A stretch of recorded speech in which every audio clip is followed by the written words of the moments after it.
Alright, let's dive into something that's been buzzing in the film industry lately, the whole power, people, data debate that went down at Locarno Pro.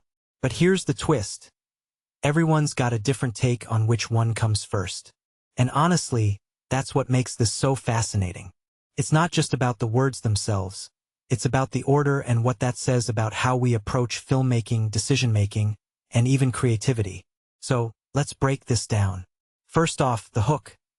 Imagine you're in a room with 3 industry heavyweights, and they're all asked the same question: power, people, or data? Which comes first? And they all give completely different answers. That's exactly what happened at Locarno Pro.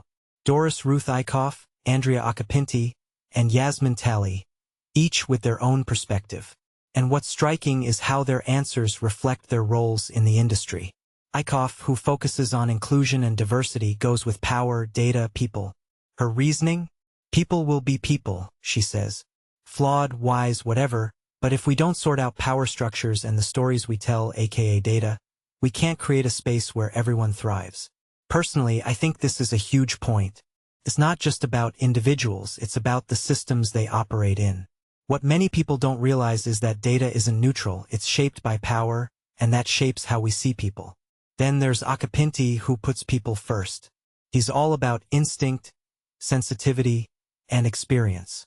And honestly, this feels like a classic producer's take. He's the guy behind films like Ida and Moonlight, movies that, on paper, shouldn't have worked. But they did. Because, as he puts it, conviction can trump data. What this really suggests is that there's still room for gut feeling in an industry that's increasingly data-driven. But here's the thing, even Occhipinti admits they use data, just not in the way you'd expect.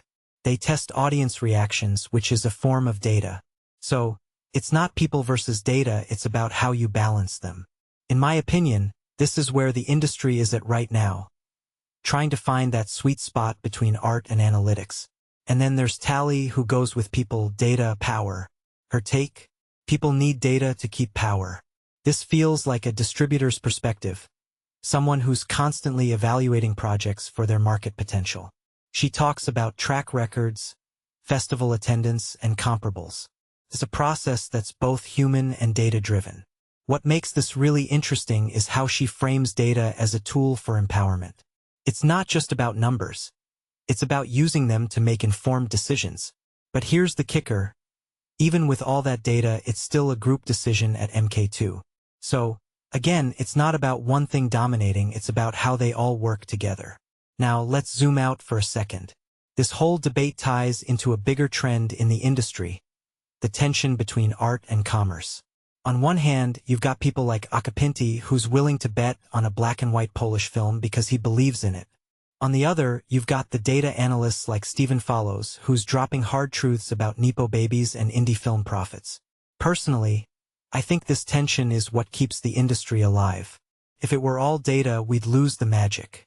If it were all instinct, we'd lose the sustainability. The real question is, how do we keep both in play?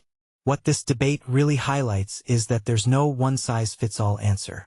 Eikhof's order makes sense for someone focused on systemic change. Occhipinti's makes sense for a producer who's built a career on trusting his gut. Talli's makes sense for a distributor navigating a competitive market. And that's the beauty of it. It's not about who's right or wrong. It's about understanding where each perspective comes from. If you take a step back and think about it, this isn't just a film industry issue. It's a universal question. How do we balance power, people, and data in any field? So, here's my closing thought. Maybe the order doesn't matter as much as we think. Maybe it's about recognizing that these 3 elements are always in play, always interacting. The real challenge isn't putting them in the right order. It's understanding how they work together in your context. Whether you're a filmmaker, a distributor, or just someone trying to make sense of the world, this debate is a reminder that there's no single truth.